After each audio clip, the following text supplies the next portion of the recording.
Hello, it's Donna from Taffy Crafting, and I've got a box today. No stamping, no inking, no nothing today, just a little box, and it's because I've got another body shop purchase.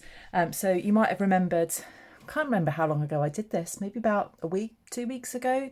I made this box for a hair mask that I bought, and then just recently, well, yesterday, I had delivered a little tin of, this is not promoting body shop stuff, it's just things that I bought.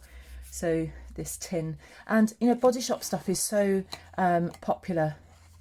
It's coming up for Mother's Day here in the UK, and it's just a really popular gift. So I thought I'd show you how to make this pizza style box. There are loads of these all over the internet. I'm not reinventing the wheel here. What I'm doing is giving you some dimensions that work for these tins. That fits quite snugly in there. There's a little bit of movement, but you might just want to fill that up with some tissue paper, or maybe drop the dimensions of that maybe by about, I don't know, about 1/8 of an inch if you want to do that. But I'm sticking to something nice and simple. My tin is 4 inches, well, it's just under 4 inches in diameter and 1 inch high. So the actual height of it is almost spot on. So that keeps it nice and secure in there like that. There's just a little bit of movement that way round. So with this, I'm using the gosh, what's the name of the paper? Love You Always DSP. It's Speciality Designer Series paper. It's beautiful. We've got it in Blushing Bride. I've taken the ribbon off that, now it's come off. It's Blushing Bride, Sahara Sand, which I'm going to use today, and the other one that we've got in this is Rococo Rose. Now remember that Rococo Rose will retire at the change of catalogue, so this is the last thing that we'll have in Rococo Rose. Very excited that there's a new catalogue looming. This is one of the advantages of being a Stampin' Up demonstrator, is that you get to see the catalogue earlier than your customers, and it's I sometimes think it's worth being a demonstrator just for that, because it's really nice to see things earlier. Right, I'm going to try and put this light on because as I start filming the sun goes in. That might help. And then also just the other side of my garden, I've got a man working on his shed. He's making a right racket, so hopefully he's gone in for his lunch and I can get on with some crafting without being disturbed. So I'm starting off with a piece of A4. I think I might need to just lift my camera just very slightly so you can see what's going on. Piece of A4 cardstock. This is in Sahara Sand. And you might think, well, that's a bit dull. But not everybody likes bright pink colours like that. I think the Blushing Bride goes beautifully with the Very Vanilla, but I just wanted something a little bit more muted.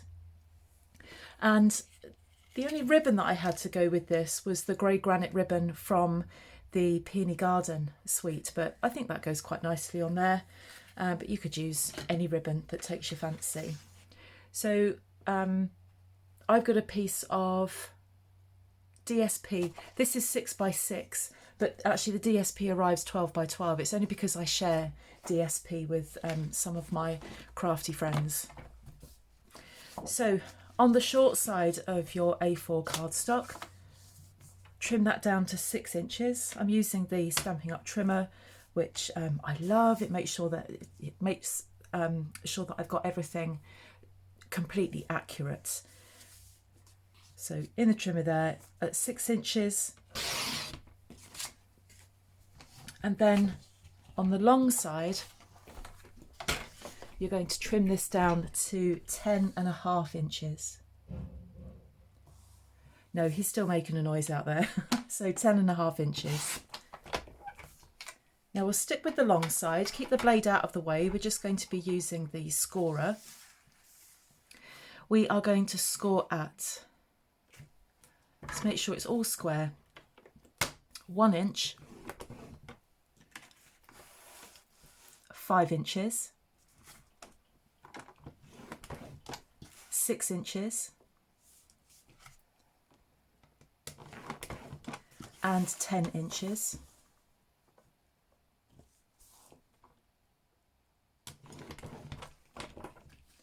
And then on the short side, score at 5 inches, flip it round and score at 5 inches. Alternatively, you could score at 1 inch and 5 inches. I just find it easier to doing it that way, because when you've got the card hanging over this end, when you've got a short score here, you kind of hold in. I just prefer to do it that way. You know, it doesn't matter what way you do it. Now, before we do anything else, we're going to fold and burnish these score lines, and then I'm going to decorate it before I cut it. So let's just fold and burnish all of these. So if this is the first time that you've come across me, thank you ever so much for stopping by. The tutorials that I try to do is really keeping things nice and simple. So all of my tutorials, I say all of them, most of them are in real time. The feedback that I have from people who watch me say that they prefer to see things in real time, going through things nice and slowly. If you like to see things a little bit quicker, then you can scroll on further through the video. I really don't mind. You use these videos as suits you best. So there is our 1 inch rectangle here, and then we've got, this will be the top, this is the back, this is the bottom, and that is the front. So because we're going to be decorating these with DSP, you might actually want to, that's a terrible pencil, that's better, you might want to label them. So that's the top. So if you've got the tab on this side, that is the top, that is the back. I'm not going to write on that because that's the bottom, and that's the front. And then that helps where you're going to be putting your DSP. Now the other thing as well is that these are the sides like that. So everything that we have got a letter on, we are going to decorate with DSP. So I'm going to take the Sahara Sand DSP. You decide which direction. I don't think there's any direction to this. And I'm just going to trim that down to 4 inches. No, I'm not. 3 7/8. Like that. Then, on the long side of that, you are going to, and keep these all in order, I'll show you what I mean. Trim this now to, now I'm thinking, yes, trim this down to 7/8 of an inch. Have I got that right yet? 7/8 of an inch, and then put that to one side, don't turn it, put it to one side. You're going to trim this next bit down to 3 7/8. I'm going to put that there, just next to it, keeping it all in order. And then this last bit here, 7/8 of an inch. And we do that just to make sure that we can get all of our bits that we need out of one 6x6 piece of DSP. Plus also, this is the back, that is the top, that is the front, so the pattern all runs in one. That's the main reason I've done that. And then with the bit that you've got left, trim that down to 3 7/8. All of these measurements are on my blog.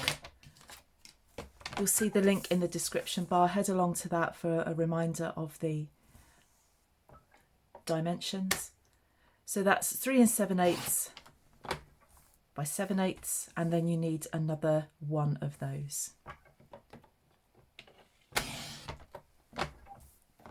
So that's what we have. So these two side ones, these are our side pieces. I'm just going to put those to one side for now.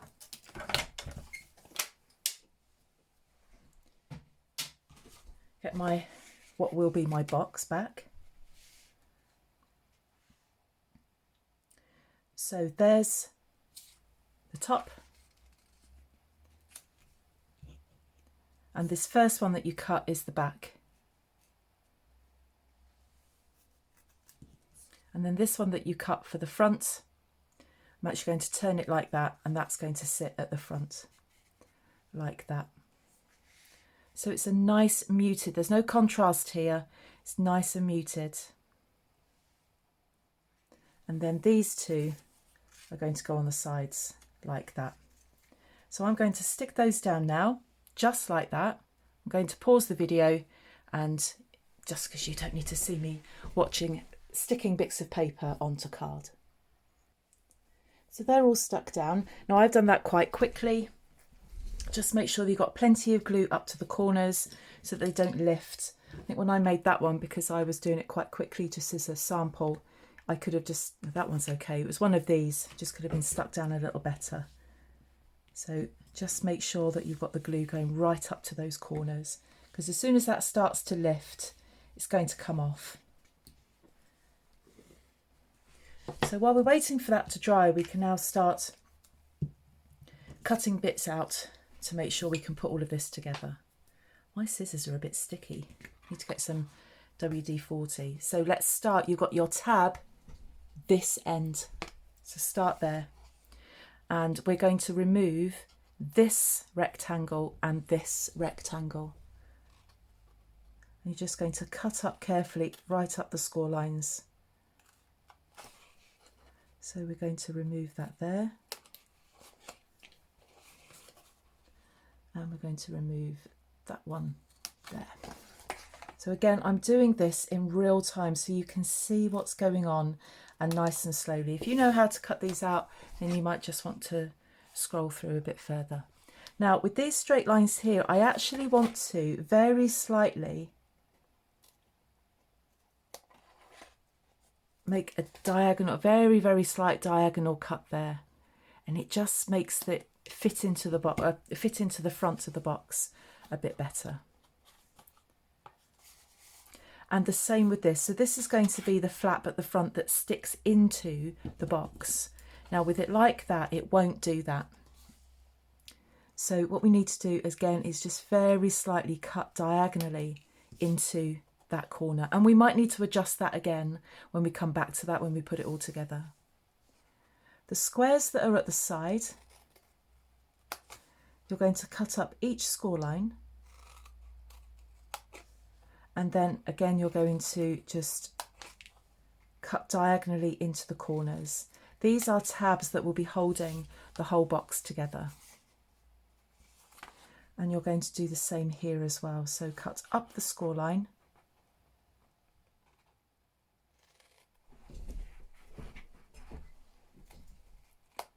And then cut diagonally into that corner. And the same here. And then everything we've done there, we're going to repeat on this side.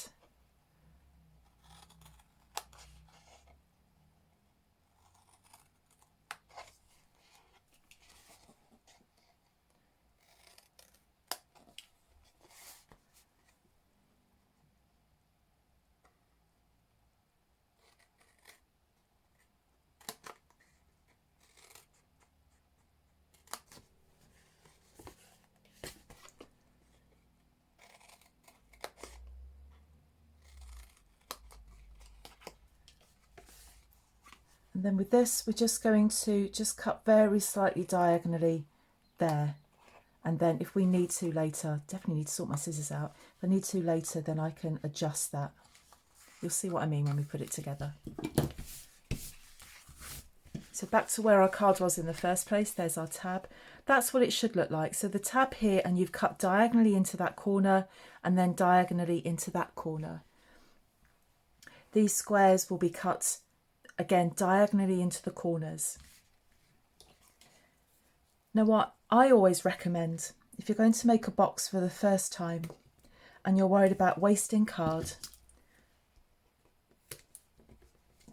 wasting, good quality card like Stampin' Up's card, then what I've done in the past when I first started making boxes is just use some really cheap card. So I think I went off to the supermarket, and that cheap card is shockingly bad.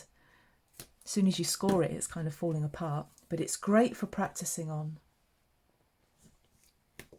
Every time colours retire, so our in colours retire every 2 years, and I've usually got some bits and pieces left over. I never throw it away. I just use it for practicing things that I'm making, whether it be a fancy fold card or a box, if I'm really playing about with dimensions. All right, just one more of these. Been very patient if you've watched me do this. Or for those of you that have scrolled on by, hopefully you're just picking that up now. Now I've got all those bits of sticky on there, so just make sure that they are stuck down. And I'm going to use the take your pick tool now to put it together. So what we're going to do, this is the bottom of your box, and it's the bottom of your box that's going to form this bit. So that's the lid, and we're going to form this bit. So I'm going to now move this way round. Always be aware of what's the bottom of your box. So these tabs are going to stick to these side pieces here. So I use the take your pick tool to remove these backing bits of paper. It does a fantastic job of that.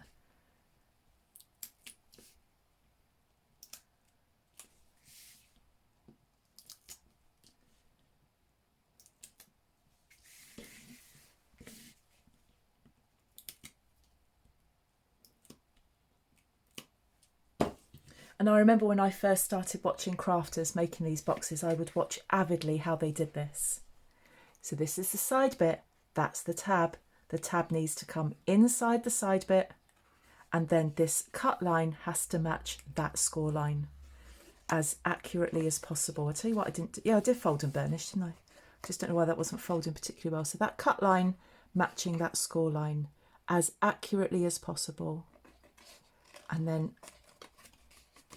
push the two together. You can see now where I haven't got a bit of glue in there. Cut line, match the score line, bring the tab behind it. Match them as best you can. Oh, that almost slipped.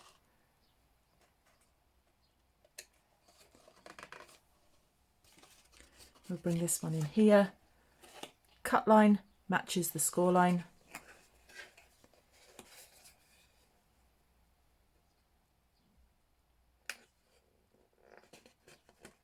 And then it all starts to get a bit tight.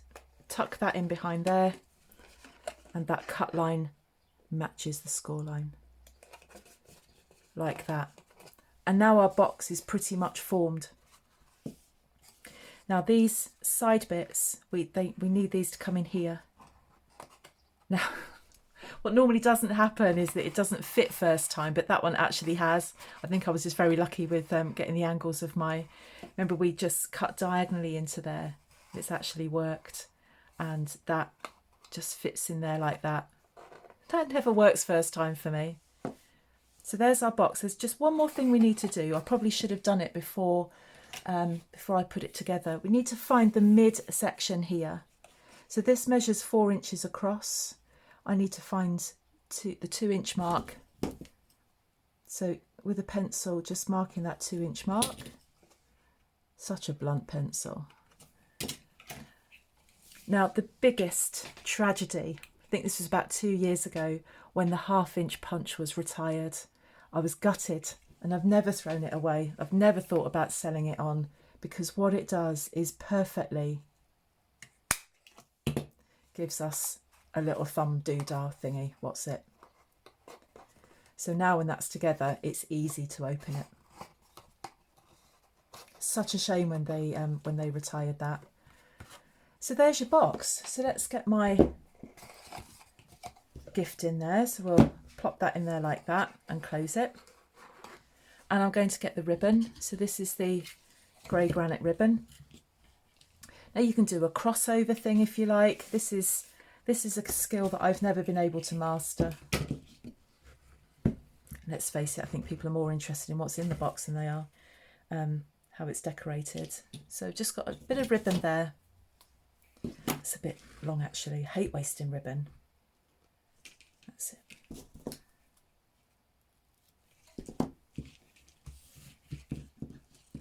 And this is lovely sturdy ribbon, this is.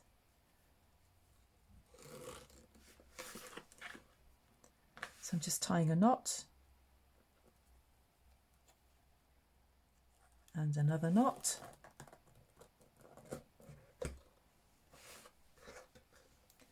And then what I'm going to do,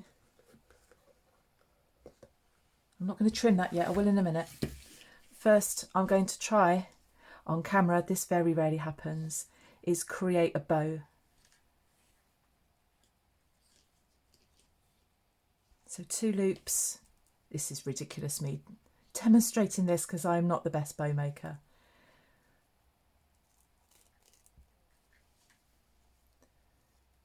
But this ribbon, I mean, for me, for those of you that have seen me before, you know that I don't do bows. But this makes a beautiful bow. Look at that. I'm dead chuffed with that. Love it. And I'm just going to trim that off there. And trim that off. Oops. Right. Dropping that. And I'm going to attach that onto there like that. And I'm going to use, which are over here, some mini glue dots for that. I might need 1 or 2. I've had these mini glue dots for ages. I use them, but I never seem to use them up. They just keep going and going. Best value adhesive ever. So I've just picked up a glue dot with my picky tool. I'm going to stick that on the back of my ribbon. These are super sticky. And I'm going to attach that onto my bow there, onto my ribbon like that. And then I'll trim off those tails like that. Do it diagonally so your ribbon doesn't fray. And now I've got 2 boxes. I might have to buy another Body Shop gift, or any type of makeup thing that's that particular size. All you need to do is just measure the height of your gift and measure the diameter of it. So if it's square, that's going to fit in there. So if you've got something round, measure the height, measure the diameter, and then adjust your box measurements accordingly. So there you have it. I hope you like it. I hope you realise that that's not a hugely difficult thing to do. Grab some scrap card, some really cheap card, and have a go at it, and then try and make one yourself. Over on my Facebook page, if you go just search for Taffy Crafting and then go on there, and I do Facebook Lives every 2 weeks. I just did a whole week of Facebook Lives while I was on half term. So please come and join me on there to see some of the up-to-date things that I'll be offering. Thank you ever so much for joining me, and I will be seeing you all again soon. Bye bye.